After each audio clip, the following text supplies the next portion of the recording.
Donc,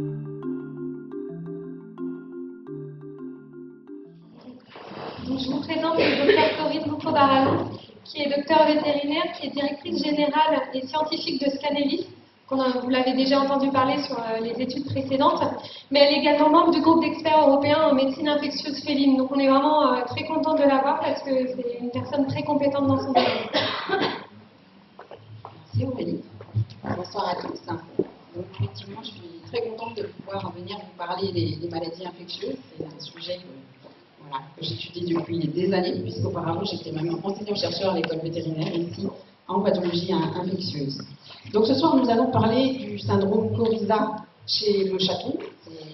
Je vais d'abord vous expliquer ce que c'est. C'est quelque chose d'assez fréquent finalement, pas forcément sous ses formes les plus graves, mais sous des formes peut-être un petit peu plus chroniques parfois, avec des problèmes aussi de séquelles sur les chats qu'éventuellement vous allez vendre. Donc c'est quelque chose, je pense, d'assez important dans la pathologie infectieuse de féline.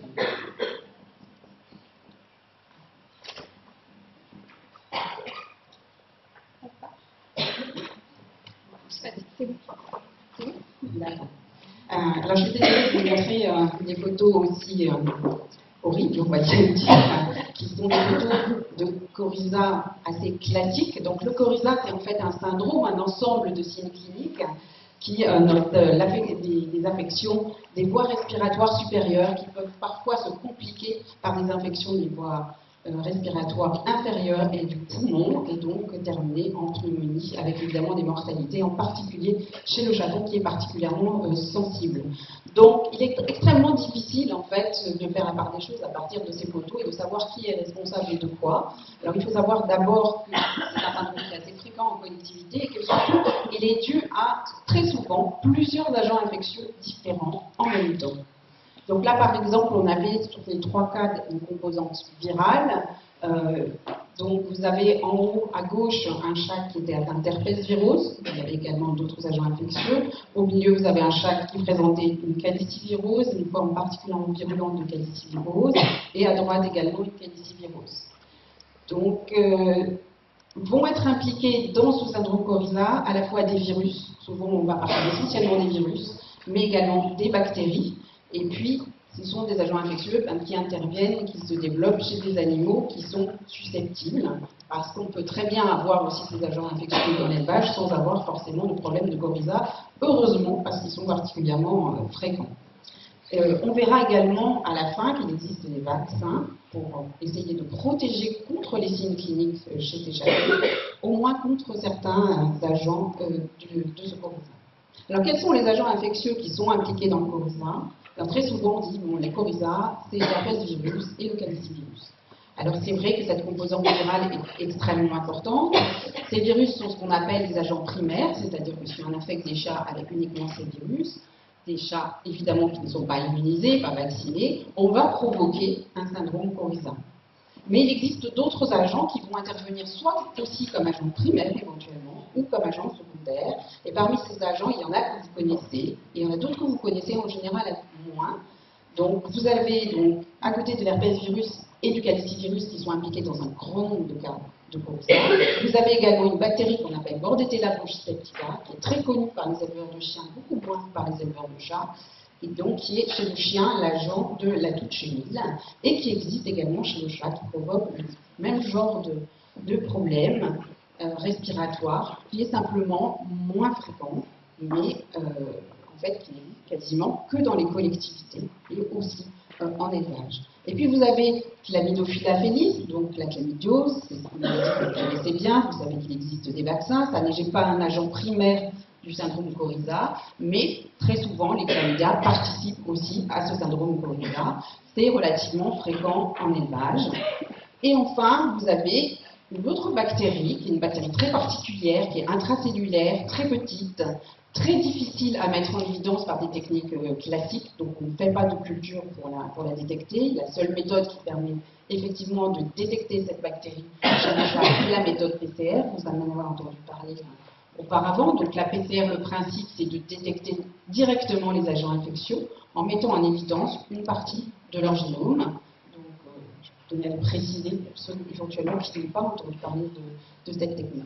Alors cet agent infectieux, Mycoplasma viridis, on va voir qu'en fait, ça fait peu de temps qu'on le connaît, qu'il est extrêmement fréquent en élevage, en collectivité de façon générale et en particulier en élevage, que c'est probablement un agent primaire, c'est-à-dire que seul il peut provoquer des signaux cliniques, et que c'est du fait de la prévalence importante et du portage vraiment fréquent chez les animaux, il peut chez certains animaux prédisposés, par exemple des animaux asthmatiques ou des animaux génétiques, provoquer des infections profondes et graves qui néanmoins peuvent être traitées à partir du moment où on le met en évidence. Alors, voilà un petit peu poser les choses sur les différents agents infectieux. Il y a évidemment des surinfections après bactériennes par différents types de bactéries, mais qui sont moins spécifiques, on va dire. Donc on reviendra sur ces différents agents, je vous donnerai des chiffres. Je vous dirai aussi comment ils se transmettent, quelles sont les sources. Je voulais d'abord revenir un petit peu sur l'élevage félin, parce qu'on va parler de collectivité, mais en particulier l'élevage, qui est par rapport à ces problèmes infectieux une collectivité particulière. Particulière pourquoi? Parce que c'est à la fois une collectivité qui est relativement protégée, mais aussi une collectivité qui, par certains aspects, est relativement exposée à ces problèmes infectieux. Alors, relativement protégée par rapport à d'autres collectivités félines ou par rapport même à l'élevage canin, c'est qu'en règle générale, pour un grand nombre, c'est le cas pour un grand nombre d'éleveurs, je pense, sans doute ici aussi, le nombre d'animaux, en fait, qu'on a dans ces élevages est relativement réduit. Et si on a un nombre d'animaux relativement réduit, on réduit aussi beaucoup le risque de voir se développer des problèmes infectieux. Ensuite, relativement protégé aussi parce que dans ce type de collectivité, élevage, par exemple à d'autres, si on compare à d'autres collectivités comme des associations, des refuges qui n'ont pas forcément les moyens de le faire, la vaccination des animaux reproducteurs, mais également des animaux qui sont en contact avec ces reproducteurs, parce que dans un certain nombre d'élevages, on a aussi des animaux qui ne sont pas des chats, qui ne sont pas des chats de race, mais qui vivent au contact des reproducteurs, sont systématiquement vaccinés. Et si nous ne le font pas, on verra tout à l'heure qu'il faut absolument le faire. Et enfin, parce que le monde de l'élevage félin, je pense que c'est un monde où les gens se renseignent beaucoup sur les choses, sont très au fait des dernières nouveautés en termes scientifiques, sont très intéressés. Moi, c'est des gens que j'ai beaucoup au téléphone et je vois vraiment qu'ils sont évidemment passionnés par l'élevage, mais également très intéressés pour comprendre d'où viennent les problèmes, pourquoi, comment, etc.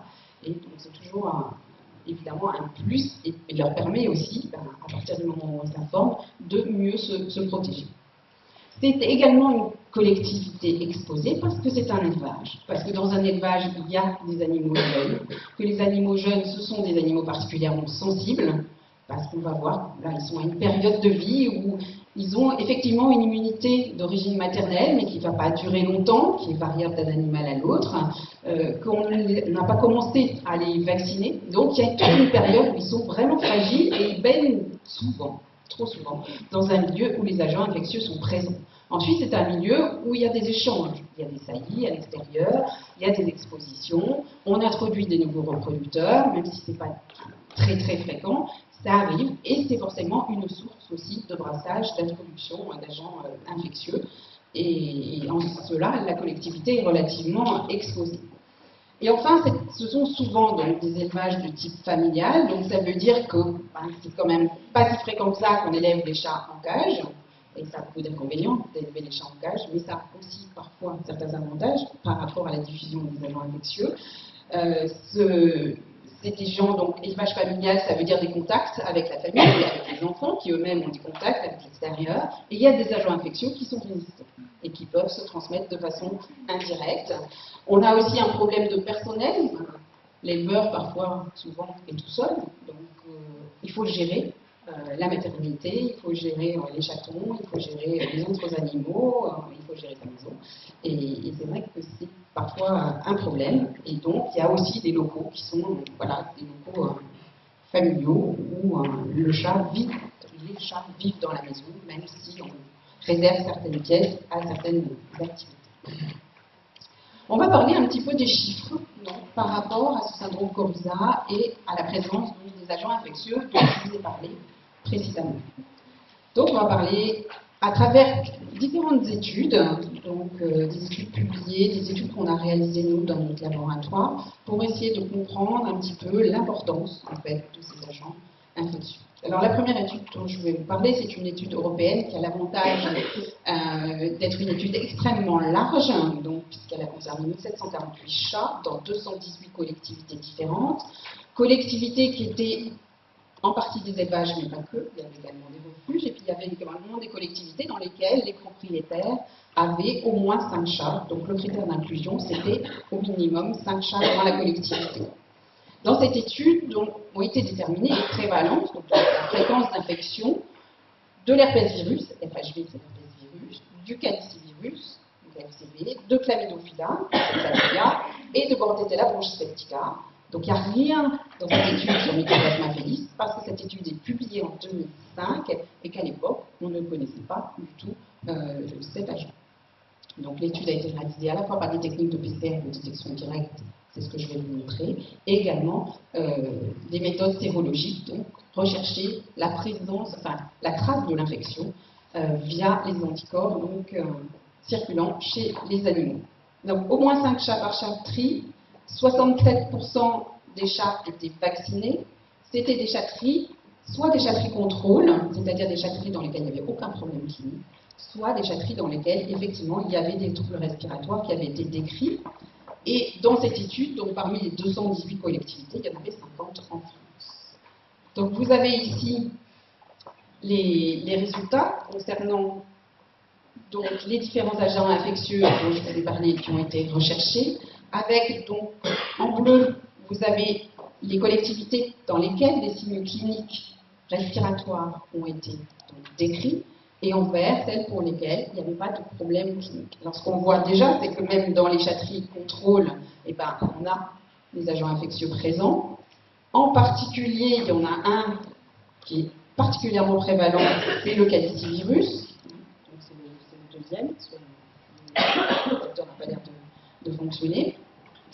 Vous avez aussi évidemment l'herpès-virus. Vous avez en chlamydophila un petit peu moins et en bordetelle encore moins, ce qui est tout à fait logique. Ce qui est important de voir, c'est qu'il y a une différence significative en termes de pourcentage d'infection entre les chatteries dans lesquelles il y a des animaux qui présentent des signes cliniques et les chatteries dans lesquelles il n'y a aucun problème clinique. Par exemple, pour l'herpès-virus, il y a 2 fois plus d'isolement de l'herpès-virus dans les chatteries dans lesquelles il y a des signes cliniques. Et la différence est un petit peu moins nette, en revanche, pour le calicivirus, un virus qui est particulièrement prévalent dans les collectivités. Les co-infections aussi, que vous ne voyez pas ici, sont particulièrement importantes. Par exemple, dans les chatteries dans lesquelles il y a de l'herpès-virus, dans plus de la moitié des cas, on a aussi du calicivirus. Alors, s'il n'y a pas grand-chose sur bordetella, en revanche, il y a une différence qui est encore plus significative entre les chatteries donc, dans lesquelles les chats sont malades et les chatteries dans lesquelles il n'y a aucun souci. Donc, ce n'est pas fréquent, mais en revanche, ça montre l'impact et l'implication de cette bactérie dans les problèmes respiratoires. Alors, ils ont également étudié dans cette étude les facteurs de risque, par exemple. Pour bordetella, on sait que c'est un agent de la douce chenille. Eh bien oui, dans les chatteries dans lesquelles il y avait des chiens, la présence de bordetella est beaucoup plus fréquente. Donc c'est un facteur de risque. Dans les chatteries dans lesquelles il y a plus d'animaux, donc plus il y a de chats, plus il y a de risque aussi d'avoir des bordetelles. Dans les chatteries dans lesquelles les chats étaient stressés, on a également plus de risque d'avoir des bordetelles. Donc c'est vraiment un agent qui est lié à soit la surpopulation, soit les problèmes de stress, et qui peut être évidemment également en co-infection avec d'autres agents. Alors, autre étude, c'est une étude donc, que nous avons réalisée donc, à partir de cas que l'on nous a envoyés et que nous avons complétés. Donc, c'est une étude qui est un petit peu plus récente, qui a été réalisée sur une période assez courte pendant un hiver particulier. C'est l'hiver pendant lequel on a eu des problèmes avec la grippe H1N1. Le chat a été suspecté d'être éventuellement un vecteur de ce virus. virus de la grippe. Donc on avait sélectionné un certain nombre de cas pour lesquels on avait des signes respiratoires ou oculaires aigus. Et l'objectif était de rechercher ce virus de la grippe qu'on n'a jamais retrouvé chez le chat. En revanche, on en a profité justement pour rechercher les autres agents infectieux, herpès, calicivirus, chlamydia, bordetella. À l'époque, Mycoplasma phylis n'était pas connu. En revanche, comme on a conservé tous les extraits de ces prélèvements, on a pu compléter par la suite pour Mycoplasma phylis. Donc, vous avez ici la répartition en âge. C'était des animaux présentés en consultation. C'était des prélèvements envoyés par différents vétérinaires en France. Voilà, nous on allait sélectionner sur la base de la clinique et ensuite on a fait des recherches. Donc vous voyez, il y avait un certain nombre d'animaux jeunes aussi. Donc si on regarde la répartition par âge et le taux de positif, ce qui est assez marquant, c'est que chez des animaux de moins de 6 mois, donc chez les chatons, on obtient, si l'on recherche l'ensemble de ces agents infectieux, un taux d'infection de 85%. C'est-à-dire que chez 85% des chatons, on a retrouvé au moins un des agents que l'on a recherché. Alors, de façon étonnante, chez les adultes de plus de 3 ans, on a également un taux de positivité qui est relativement important, un peu plus faible mais relativement important, alors que chez des animaux entre 6 mois et 36 mois, c'était à peu près 1 fois sur 2, ce qui est déjà beaucoup. Ça veut dire que quand on fait le panel, l'ensemble de ces 5 agents infectieux, on a déjà déterminé, au moins en partie, la cause des signes respiratoires. Alors, si on s'intéresse toujours pour la même étude sur le taux global de positif-négatif, donc on avait 35% des animaux, si on prend tous les âges confondus, pour lesquels on n'a rien retrouvé parmi les 5 agents. En revanche, donc, on avait 65% d'animaux positifs et on avait 30% des positifs, donc 19% au total, qui étaient des co-infections, c'est-à-dire des cas pour lesquels on n'avait pas un agent infectieux, mais au moins 2, et parfois 3, voire 4. C'est très rare, mais ça arrive. Si on s'intéresse donc à la répartition au niveau des différents agents infectieux que l'on a retrouvés, si on compare à ce qu'on a vu tout à l'heure par rapport à l'étude, on a un taux d'infection par l'herpès virus qui est beaucoup plus important. Donc ça peut s'expliquer par le fait que là, on était sur des phases aiguës, donc des signes respiratoires aigus, et que l'herpès virus est un virus très particulier, c'est-à-dire qu'il va provoquer des signes cliniques en début d'évolution, et puis relativement rapidement, le virus va retourner dans un ganglion nerveux où il va rester caché, on ne pourra pas le retrouver. Donc si on est sur des signes aigus, on a effectivement plus de chances de le retrouver. Donc on avait, puisqu'on avait à peu près 100 cas, on a à peu près 30% des cas dans lesquels on a mis en évidence l'herpès virus, parfois en co-infection, c'est ce que vous voyez en gris à côté, mais en fait le plus souvent tout seul. Après, un petit peu moins calicivirus, encore un peu moins chlamydia. Alors pourquoi là on a retrouvé beaucoup de chlamydia? Parce qu'on avait inclus les chats pour lesquels il n'y avait pas forcément des signes respiratoires, mais des signes oculaires aigus. Et là, clairement, la chlamydiose, c'est une cause majeure. On a retrouvé aussi, donc là c'était en France, des cas de bordétellose, avec un taux de co-infection qui était relativement important. Et pour la première fois, on avait mis en évidence donc, la présence de Mycoplasma phylis à un taux d'environ 12%, qui était quand même déjà relativement important. Donc ça, c'était une étude en 2009. Et là, je vous présente la dernière étude. Donc là, j'ai extrait les données que l'on avait sur 43 chatons, donc 43 chats de moins de 6 mois, pour lesquels les recherches systématiques, en revanche, n'ont pas été forcément faites. Donc c'est pour ça que vous avez des différences dans la taille là, des histogrammes. Donc, si on regarde sur la droite, le petit camembert, sur les chatons de moins de 6 mois, et si on s'intéresse uniquement à eux, dans l'échantillonnage que j'avais avant, c'était des chats particuliers. Là, c'est essentiellement des chats de collectivité, en particulier d'élevage. Donc, si on s'intéresse aux chatons de moins de 6 mois, on a un petit peu ce qu'on avait tout à l'heure, avec un taux de positivité de 79%. Donc, on retrouve un agent infectieux.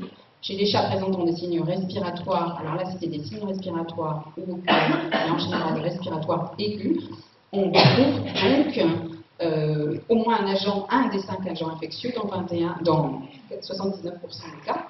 Et donc, on avait des négatifs dans 21% des cas. Le petit camembert que vous avez en bas, c'est celui que je vous ai présenté tout à l'heure sur l'ensemble des âges, pour que vous puissiez comparer, parce qu'on voit que le taux de positivité est beaucoup plus important donc, sur les animaux jeunes. Et ce qui tranche aussi par rapport à d'habitude, c'est qu'on a un taux de co-infection, c'est-à-dire les cas où on a plusieurs agents infectieux en même temps, qui est plus important sur les animaux jeunes par rapport à l'ensemble de la population. Donc vous avez ensuite sur les histogrammes le taux de positivité en vert par rapport au nombre total d'analyses réalisées. Donc on a 30% pour l'herpès virus, 50% pour le calicivirus sur les chatons de moins de 6 mois, 10% chlamydiose, mais là on ne s'était pas focalisé sur les signes oculaires, il y avait des signes respiratoires, 30% de Bordetella, c'est difficile de faire des pourcentages sur un nombre d'animaux quand même relativement réduit, mais on a quand même trouvé Bordetella, et 44% donc pour Mycoplasma felis, qui est quand même extrêmement important. Il semblerait que ce soit un agent infectieux qui est particulièrement fréquent en élevage chez les chats relativement jeunes, comme cause éventuelle donc de coryza ou comme participant au coryza, sachant que sur ces 44%, dans la moitié des cas, il y avait un autre agent infectieux, mais que dans l'autre moitié, on avait non seulement du Mycoplasma felis, mais parfois des charges extrêmement élevées de Mycoplasma felis, y compris parfois dans des cas de pneumonie, où on a retrouvé l'agent dans les poumons ou dans le liquide de lavage broncho-alvéolaire, ce qui signe une infection relativement profonde. Donc ça, c'était pour faire un petit peu le tour des choses concernant ce qui se passe en France et la prévalence de ces agents. On va revenir un petit peu sur l'épidémiologie. L'épidémiologie, ça permet d'expliquer pourquoi une maladie survient. Donc on va parler des sources de ces agents infectieux en élevage et des modes de transmission. Ça, c'est quelque chose d'important pour expliquer l'apparition de cas cliniques et aussi pour essayer de lutter justement contre ces infections. Alors les sources en élevage, ce sont essentiellement les mères, pour les chatons, j'entends bien. Ce sont essentiellement les mères qui sont sources. Pourquoi? Parce que la plupart des agents que je vais vous présenter sont des agents infectieux qui sont peu résistants dans le milieu extérieur et qui nécessitent des contacts directs. Donc ce sont les mères, essentiellement, qui en plus, à certains moments où elles sont un petit peu fragiles, au moment de la mise bas, de la lactation, vont avoir tendance à réexcréter certains agents infectieux, comme l'herpès virus, mais c'est vrai aussi pour Bordetella septica. Donc pas de chance, c'est au moment où elles ont des chatons que justement elles vont réexcréter. Mais ça peut être aussi d'autres animaux qui sont en contact avec les chatons. Ça peut être soit d'autres reproducteurs, soit des chats qui sont castrés et qui ont des contacts avec les chatons. Les sources, ça peut être aussi un animal nouvellement introduit. Je ne sais pas trop où j'en suis dans mon élevage, je ne sais pas ce qu'il y a comme agent infectieux, mais je n'ai pas de problème clinique. J'ai acheté un chat dans un élevage où il n'y a pas de problème clinique. Ça ne veut pas dire qu'il n'est pas porteur de quelque chose. Je l'introduis chez moi et si mes animaux ne sont pas immunisés, je peux éventuellement avoir des cas cliniques. Ça peut être, les sources peuvent être aussi l'extérieur, soit des gens qui vont venir chez vous, avec des chats éventuellement, ça je sais que vous essayez d'éviter, mais pour certains agents infectieux, heureusement pas beaucoup, mais celui qui est le plus prévalent, en l'occurrence le calicivirus, la source peut être l'extérieur. Il n'y a pas forcément besoin d'un animal, ça peut être aussi, voilà, même vos enfants qui vont manipuler les chats à l'extérieur, ce qui vous ramène la petite chose. Et puis ça va être aussi l'environnement. Donc l'environnement, heureusement, 4 agents sur 5 ne sont pas résistants dans l'environnement, mais il y a le calicivirus qui lui l'est. Donc selon voilà, le type d'environnement, vous pouvez avoir du virus un petit peu partout. Pourquoi? Parce que le calicivirus, il est porté essentiellement au niveau buccal, chez des chats qui peuvent être tout à fait asymptomatiques.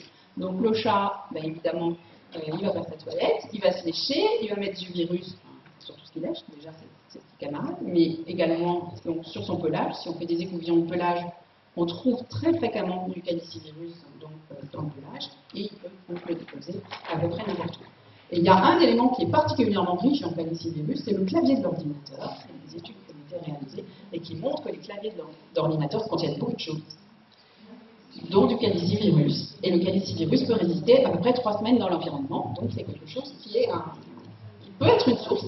Et moi, je ne sais pas vos chats, mais moi, les miens, ils ont toujours adoré se mettre sur les claviers d'ordinateur. C'est chaud, ça vous empêche de travailler, donc ils adorent ça. Alors, il faut savoir qu'il y a des claviers d'ordinateur qui se lavent. il y a des claviers qu'on peut parfaitement nettoyer, désinfecter, y compris dans le gel. Nous, on a ça au laboratoire, ça fonctionne très bien, il faut dire qu'on est là chaque semaine. Donc, ça peut être éventuellement une solution si vous avez des problèmes de calicivirus.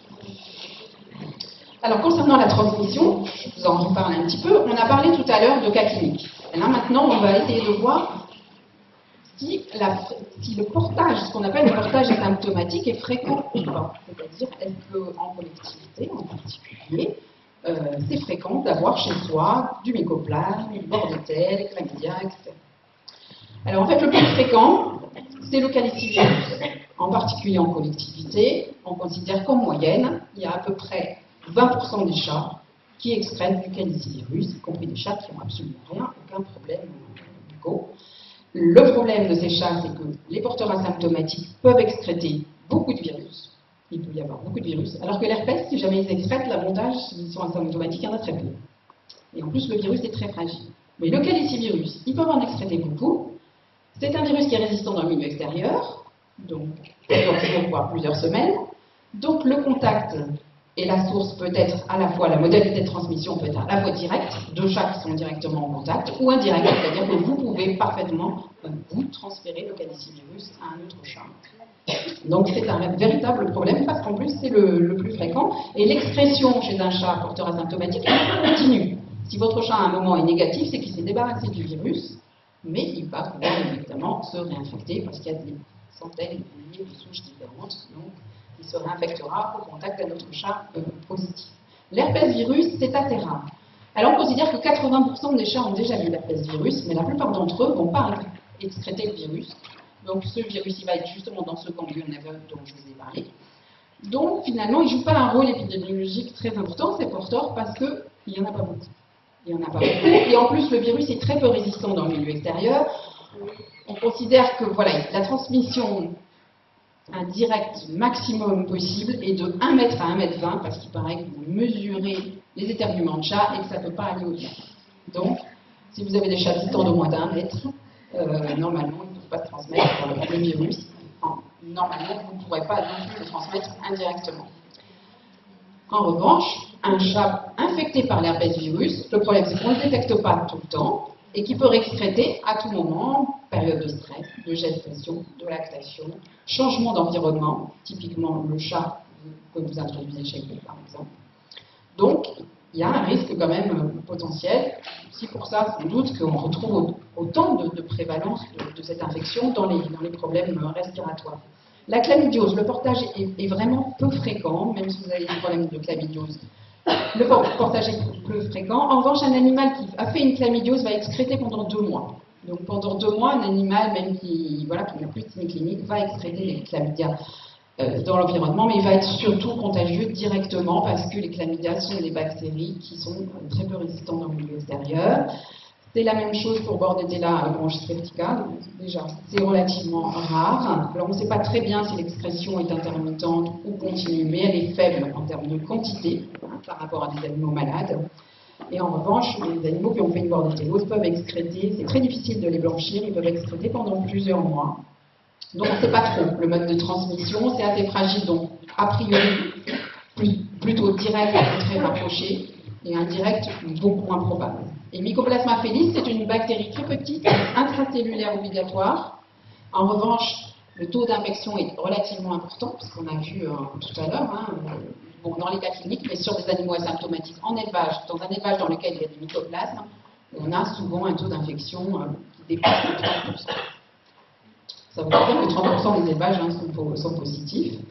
Et ça nécessite donc également un contact direct et rapproché. Alors, je vous ai mis un petit tableau concernant les formes cliniques.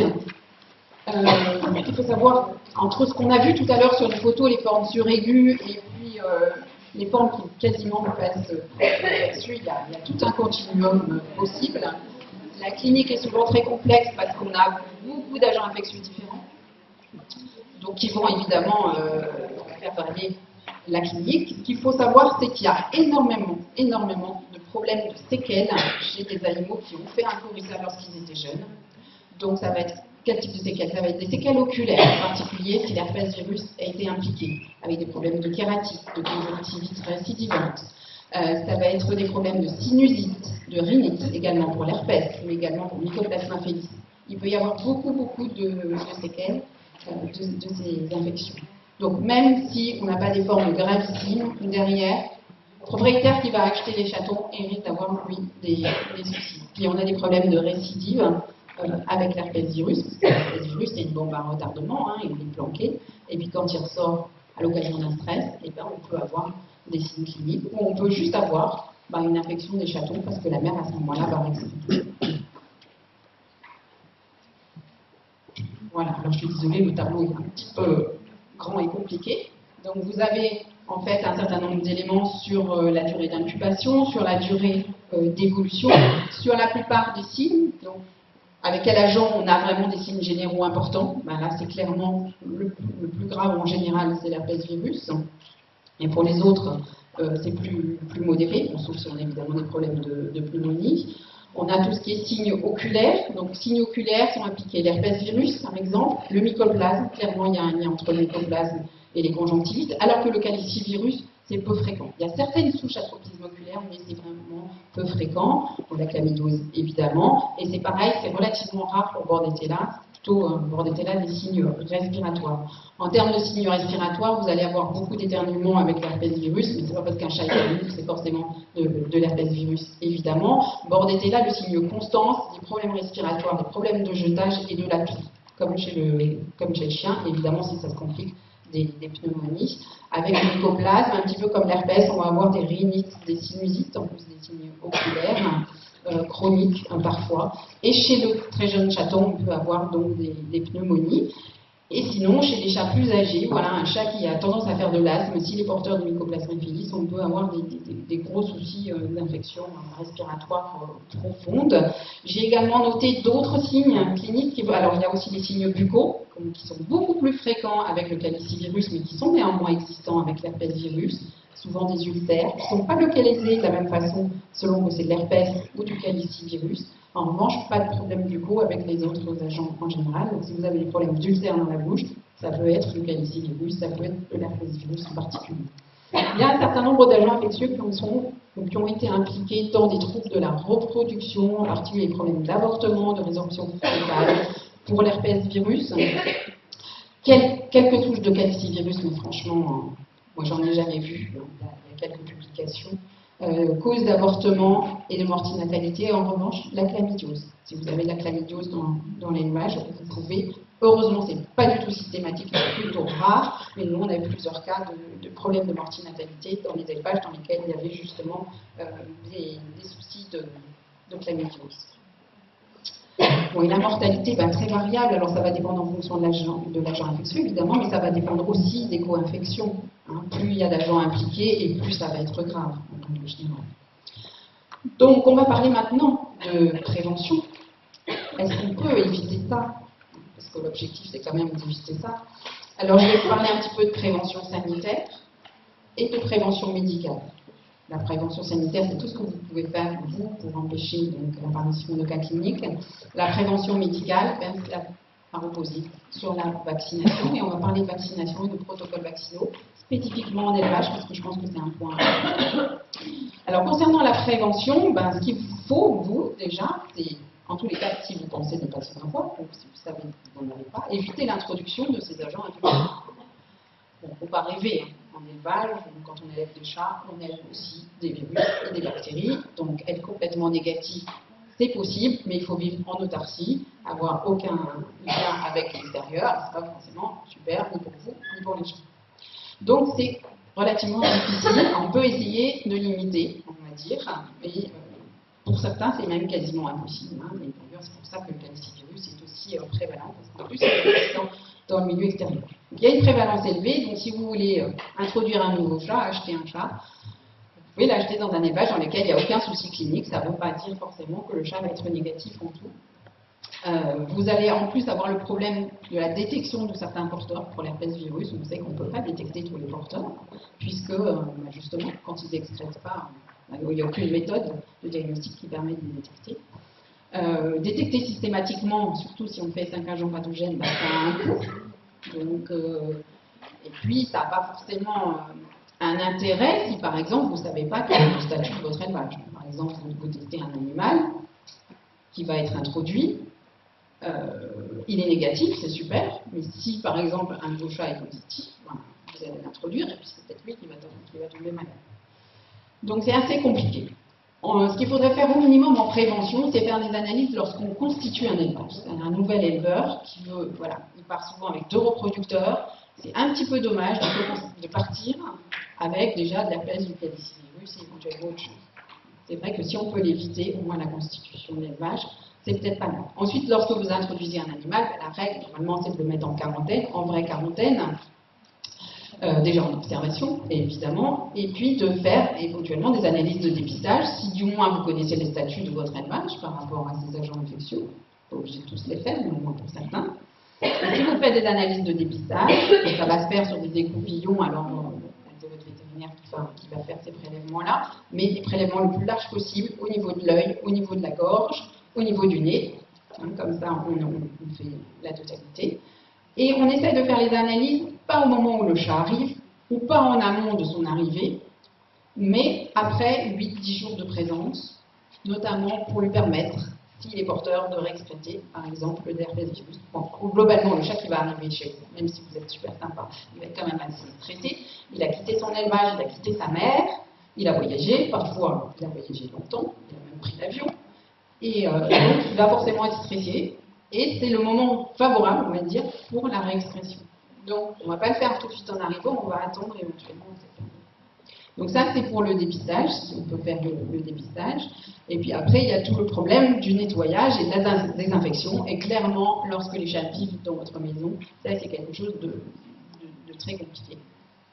Donc, quand vous avez des cas cliniques, évidemment, on va isoler les animaux malades. Ça nécessite d'avoir un endroit pour isoler les animaux malade, et puis on va nettoyer. Le nettoyage, c'est encore plus important que la désinfection. Le nettoyage va vous permettre d'éliminer déjà une grande partie des agents infectieux. Alors, j'ai pas parlé aussi en prévention des problèmes d'exposition aussi, parce que je sais que c'est une question qui revient assez souvent en exposition. Est-ce qu'il y a un risque ou pas?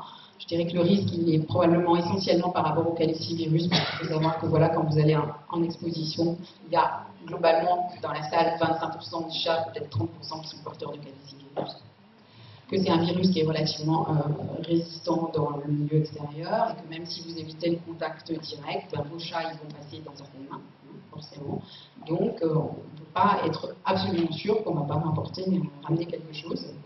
Bon, il y a plus résistant que le calicivirus, il y a le parvovirus, ça c'est encore plus grave. Mais le calicivirus est relativement résistant. Il y a des désinfectants, évidemment, qui sont efficaces, notamment contre le calicivirus.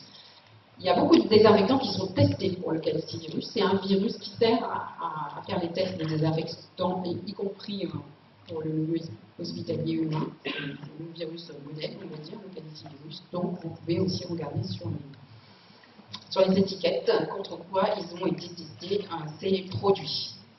Alors, on va parler maintenant de la vaccination. La vaccination, c'est primordial. Alors, évidemment, parmi les agents infectieux dont je vous ai parlé, hélas, on ne peut pas vacciner contre eux. Il y en a 3 contre lesquels on peut vacciner en France et 4 contre lesquels on peut vacciner dans certains pays européens. Donc, en France, on va vacciner contre la rhinotrachite infectieuse, donc l'herpesvirus, la virose, contre la canicilivirose, éventuellement contre la chlamydiose. Et dans certains pays européens, on a aussi des vaccins contre la bordétellose. C'est à peu près le même vaccin que chez le chien. Alors, chez les reproducteurs, en élevage, en tous les cas, ce qui est important, c'est de rappeler la nécessité de réaliser des rappels de vaccination tous les ans pour les reproducteurs. Aujourd'hui, il y a des recommandations internationales qui disent qu'on peut espacer les rappels chez certains adultes. Ça ne concerne pas les reproducteurs en élevage. Alors pourquoi? Pas parce qu'on a un problème qui sont mal protégés, en fait. C'est juste parce qu'on veut protéger les chatons. Et si on veut protéger les chatons, on a intérêt à ce que dans le colostrum, il y ait un maximum d'anticorps, donc on a intérêt à vacciner régulièrement, et si possible même avant la saillie, donc les reproducteurs, et tous les ans.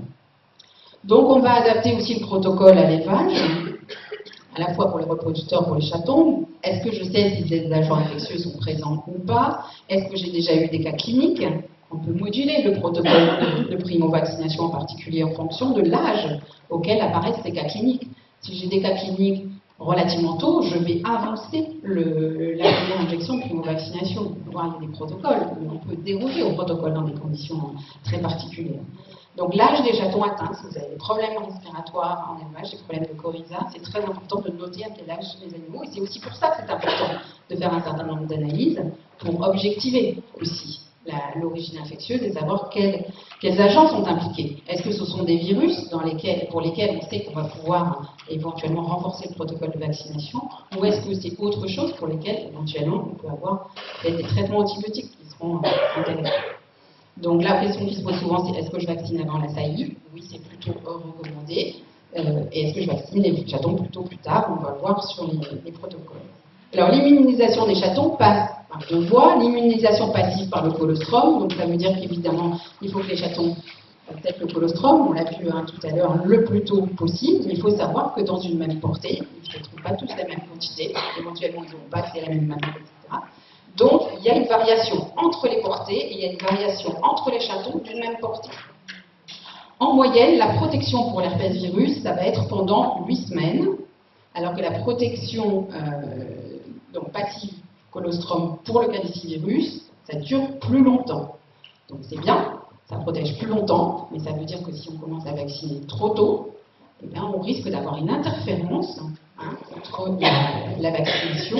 Le virus qui est dans le vaccin va être neutralisé par les anticorps d'origine maternelle, au moins en partie, si on vaccine trop tôt.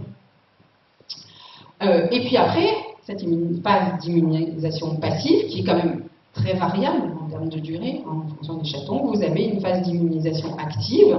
Donc là, c'est la vaccination. C'est vous qui intervenez, enfin le vétérinaire qui va intervenir, selon des protocoles qui vont être évidemment les protocoles recommandés dans les motifs des vaccins, également les protocoles recommandés à la situation particulière de l'élevage, notamment par des groupes d'études comme le groupe ABCD, je vais vous montrer tout à l'heure le tableau, qui prévoit par exemple une primo-vaccination en 2 ou 3 injections, mais en priori en élevage plutôt 3, dont une à 16 semaines pour le calicivirus. Et ensuite un premier rappel annuel entre 10 et 16 mois, et si c'est un animal que vous gardez donc pour la reproduction, vous allez le vacciner tous les ans. Donc vous avez résumé ceci dans un petit tableau. Vous avez donc PV1, c'est la primo-vaccination 1, PV2 la 2, PV3 ou éventuellement 4, les suivantes. Et l'injection que l'on va faire donc, à l'âge d'à peu près 1 an, entre 10 et 16 mois, alors on appelle ça parfois le premier rappel annuel. En fait, non, ça fait partie du protocole de primo-vaccination. Tant qu'on n'est pas allé jusqu'à cet âge-là, on n'a pas la certitude que le chaton est protégé. Donc on peut avoir des problèmes entre 6 mois et 1 an, parce que simplement on n'a peut-être pas vacciné au bon moment pour ce chaton. Donc pour l'herpès virus, en théorie, une vaccination, enfin une injection à 8-9 semaines et une deuxième à 12, ça doit être suffisant. Mais pour le calicivirus, je vous ai dit qu'il faut en rajouter une à 16. Or, ces deux valences, de toute façon, sont associées dans les vaccins. Donc, on fait herpès calicivirus, 8-9 semaines, 12 semaines, 16 semaines. Ça veut dire 3 injections. Ça veut dire que si vous avez vendu le chaton avant, ce qui est souvent le cas, il faut absolument prévenir le futur acquéreur qu'il va falloir faire une nouvelle injection de primo-vaccination. Pour la chlamydiose, c'est 2 injections. De façon générale, les vaccins bactériens ont une durée d'immunité plus faible. Donc on fait de toute façon des rappels annuels. Et pour la bordétellose, ça ne vous concerne pas. Mais peut-être que vous allez acquérir des chats qui auront été vaccinés. En général, c'est une injection à partir de 1 mois. Et en théorie, il faudrait renouveler donc ensuite tous les ans.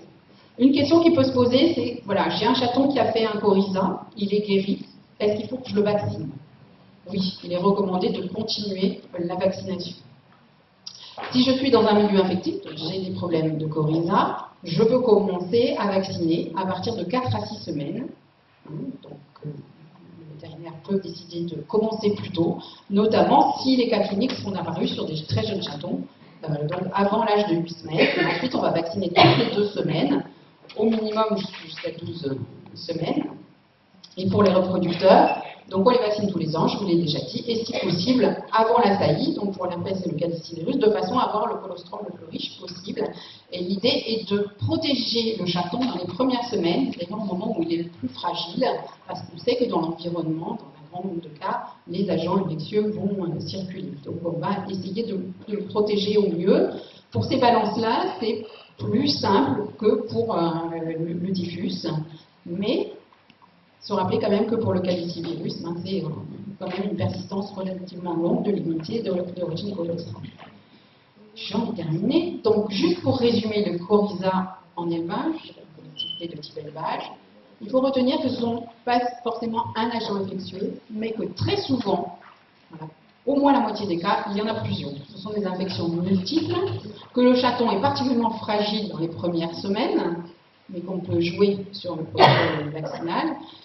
Je rappellerai aussi l'importance de locaux adaptés, d'avoir une maternité séparée pour protéger au maximum ces animaux particulièrement fragiles, de limiter les contacts extérieurs, d'être très vigilant à l'introduction de nouveaux animaux. Évidemment, si on constitue un élevage, un nouvel éleveur, et je pense qu'on ne peut pas faire trop l'impasse sur certaines analyses, et se rappeler que, au moins pour les virus, qui quand même constitue une composante très très importante de cette infection respiratoire, la vaccination est efficace.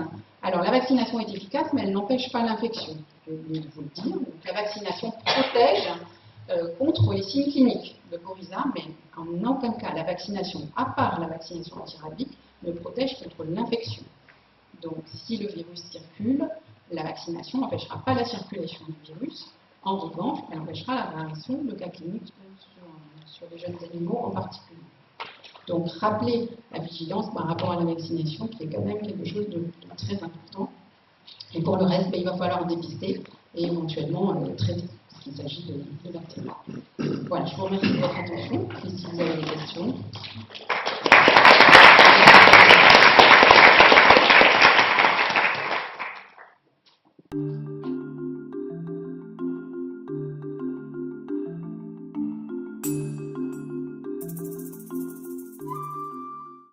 Aurélien, peut-être tu peux m'aider à apporter une réponse sur l'intérêt et le danger éventuellement de ce type de désinfection. Tout dépend de la température en fait, de l'eau. C'est-à-dire que la chaleur détruit la plupart des agents infectieux. Il y a une relation temps de contact et température. Donc si c'est juste des systèmes à chaleur, je dirais de la camelote, ça ne marche pas du tout. Après, l'eau chaude en vapeur vraie détruit la plupart des agents infectieux. Mais attention, toujours pareil, sur la nécessité théoriquement d'avoir des surfaces théoriquement assez propres ou propres directement, parce que le nettoyage est toujours l'étape fondamentale. Après, c'est vrai que sur des surfaces qui sont déjà plutôt propres, on peut passer de la vapeur à haute température, ça fonctionne. C'est un peu différent chat et chien, parce que c'est vrai que chez le chien, c'est plus vite souiller l'environnement. Et là, ça marche moins bien parce qu'il y a beaucoup de matière organique, type excréments et des choses comme ça. Le chat étant un peu plus propre, ça fonctionne mieux.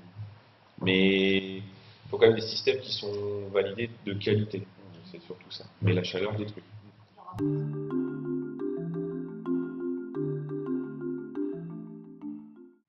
De toute façon, le mécanique est quelque chose qui fonctionne extrêmement bien parce que ça va détruire le biofilm et donc ça expose l'ensemble des agents infectieux, bactéries, virus au désinfectant. Donc surtout, toujours l'action mécanique avec le détergent. C'est vraiment pour le nettoyage la première étape. Commencer à nettoyer, c'est commencer à désinfecter. Donc il vaut mieux nettoyer que désinfecter sans avoir nettoyé. C'est un nettoyeur haute pression, et toi aussi. Hein. Le problème après, c'est la vapeur qui peut rester. C'est vrai que dans les environnements tièdes et humides, les virus aiment bien. Mais effectivement, la chaleur, ça permet de nettoyer. Il y a des bus qui permettent de nettoyer les recoins et tout ça. C'est vrai qu'on se fait peur quand on fait des écoupillons dans l'environnement. On se fait peur. En élevage, en clinique vétérinaire, on se fait peur.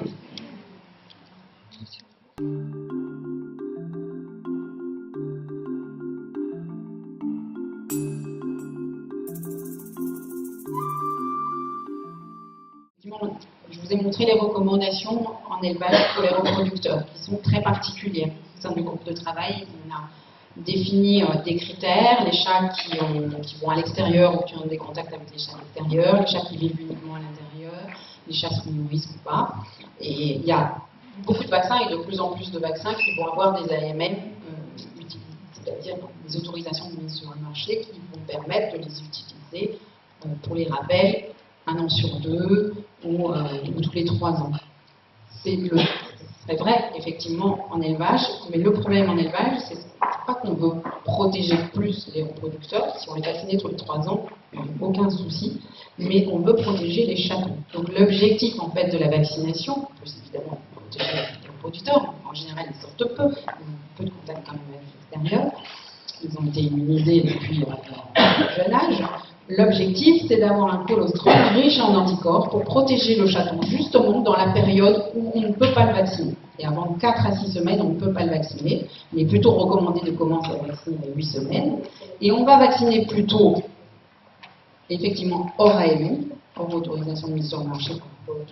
Mais les laboratoires qui commercialisent les vaccins disent qu'on peut le faire, qu'il n'y a pas de danger, uniquement dans le cas où on a des cas cliniques graves sur des animaux très jeunes. Dans ce cas-là, on s'en sort en vaccinant plus tôt. On le fait très régulièrement pour la parvovirose en élevage canin.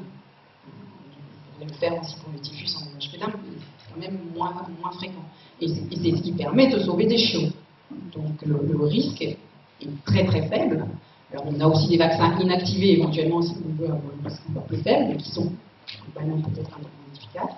Mais le risque est très très faible d'avoir un problème. Évidemment, on ne va pas vacciner avant l'âge de 4 semaines. Si on peut faire 5 ou 6, c'est encore mieux. Et on va le faire uniquement en milieu infecté, quand le risque d'avoir des cas cliniques et des mortalités est plus important que le risque lié à l'utilisation d'un vaccin un petit peu hors de tout.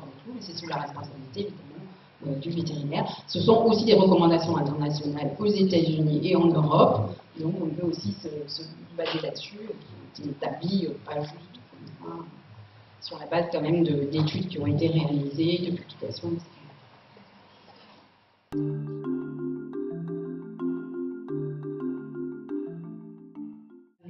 Le délai avant la taille. Alors il n'y a pas de délai vraiment défini, mais on va essayer d'éviter de faire le rappel plus de 3-4 mois avant les saillies si elles sont... si le moment est prédéterminé. Après, on ne peut pas voir si le permis va fonctionner ou pas. Mais si on peut le faire 1 ou 2 mois avant, c'est bien. Donc on va éventuellement décaler un petit peu. Après, on peut rapprocher les rappels, si ça colle mieux, ou on peut légèrement les espacer aussi, ça c'est pas un problème. Une fois qu'on a passé le premier appel annuel. Le premier appel annuel, il faut vraiment respecter les délais, c'est quelque chose d'important. Parce que ça complète le protocole de primo-vaccination. Si vous gardez un reproducteur, vous le vaccinez entre 10 mois et 7 mois. Et après les rappels suivants, vous pouvez, qui sont 1 an plus tard, ça peut être 13 mois ou 14 mois, si vous voulez le rapprocher d'une saillie. Alors ça va dépendre déjà si les agents infectieux circulent chez vous ou pas, si vous avez eu des cas cliniques ou pas. Si on a des cas cliniques ou si on sait qu'on a un risque avéré, vous avez fait des analyses, vous avez intérêt à essayer de protéger le chaton le plus tôt possible et le plus longtemps possible. Donc vous allez commencer la vaccination peut-être plutôt à 8-9 semaines, 10 semaines, mais en revanche, vous allez vacciner la mère avant la saillie pour avoir un taux d'anticorps dans le colostrum plus important. Si vous n'avez aucun souci, vous pouvez très bien dire moi je fais mes protocoles habituels, je ne fais pas de problème de saillie.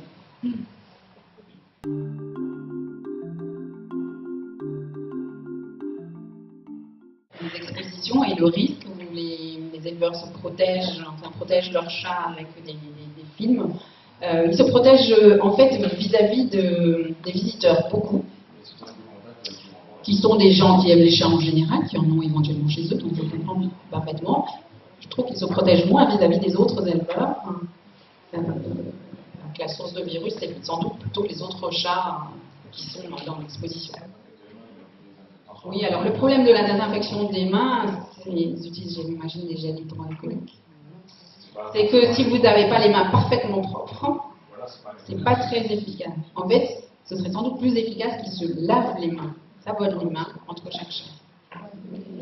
Après, c'est pas forcément un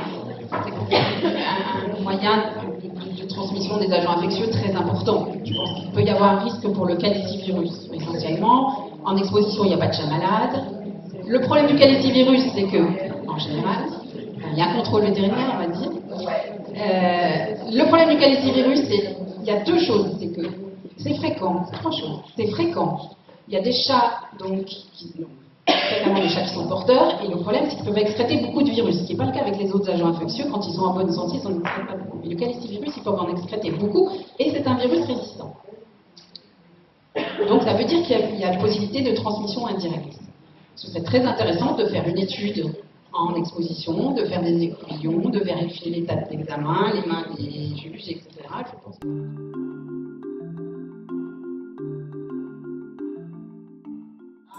Alors, les chlamydia sont des bactéries qui sont intracellulaires, qui ne poussent pas, donc on ne peut pas les détecter par des méthodes bactériologiques classiques, donc on va les détecter par PCR. Ça fait partie des panels classiques signes oculaires ou signes oculo-respiratoires. Donc la réponse est oui, on peut les détecter, on peut les quantifier. Tous les agents dont je vous ai parlé sont détectables, quantifiables éventuellement. La quantification peut être intéressante pour évaluer un risque ou pour faire un lien entre la clinique et la charge bactérienne ou virale.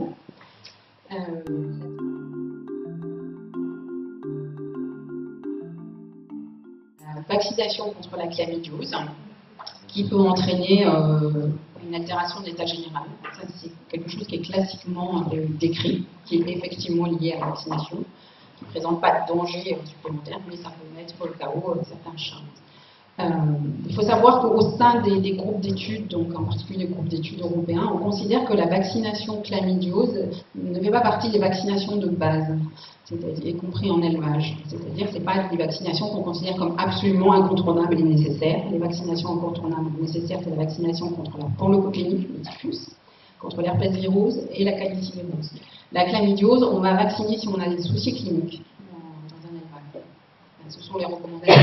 On peut évidemment vacciner contre tout, hein, c'est pas interdit, mais ça ne fait pas partie des vaccinations qu'il faut absolument réaliser. Et c'est vrai qu'il y a des soucis, pas systématiques, hein, loin de là, il y a plein d'éleveurs qui ont plein de soucis. Est-ce qu'il y a une sensibilité particulière, peut-être en fonction du vaccin, en fonction des races, ça c'est possible. Mais en général, ça rentre dans l'ordre en quelques jours.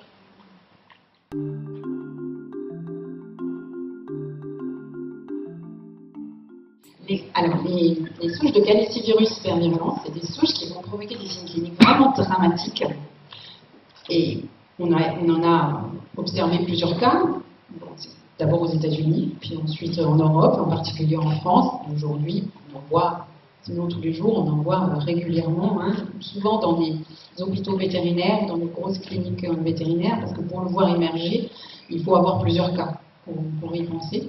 Donc c'est une grosse calicivirose avec des signes respiratoires, un état général dramatique, une hyperthermie énorme, mais aussi des ictères, des œdèmes, des membres, des etc.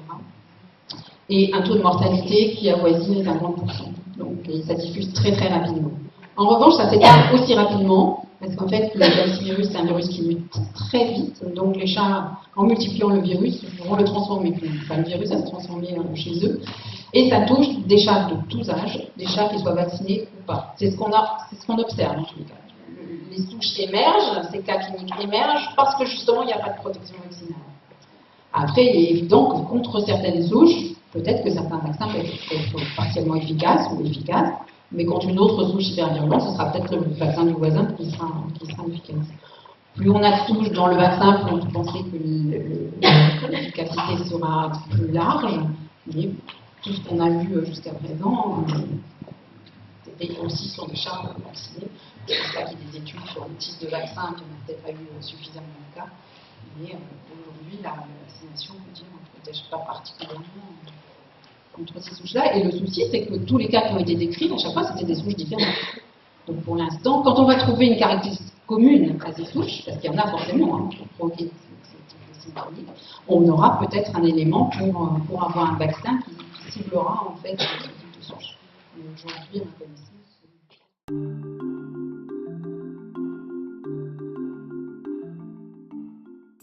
alors, la vaccination à 16 semaines, aujourd'hui, préconisée pour tous les chats. pour tous les chats. Alors pas pour tous les vaccins, c'est essentiellement pour le calicivirus, mais qui est associé à l'herpès virus, et pour la parvovirus, enfin la porlocopénie, donc le virus de la parvovirus, où là, clairement, c'est même 16-20 semaines. Parce que la persistance des anticorps d'origine maternelle est très très longue. Mais c'est pour tous les chats. En fait, on évolue vers un changement du protocole de primo-vaccination. L'objectif, c'est vraiment de renforcer cette période-là, protéger le chat pendant la première année de vie, avant son premier rappel à niveau.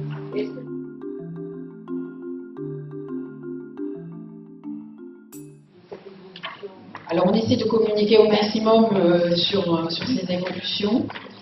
Dans les écoles vétérinaires aussi, l'enseignement aux étudiants. Je vous ai parlé donc du groupe ABCD auquel j'appartiens. Il y a un site internet, je ne sais pas si je peux le noter quelque part, c'est www.abcd4vets.org. Et sur ce site internet, vous allez trouver un grand nombre d'informations sur les différentes maladies, sur les protocoles vaccinaux. Beaucoup de choses en anglais, désolé, il y a des choses qui vont être traduites, mais je suis un peu en retard. Et il y a vraiment beaucoup d'informations, c'est mis à jour régulièrement avec toute la bibliographie.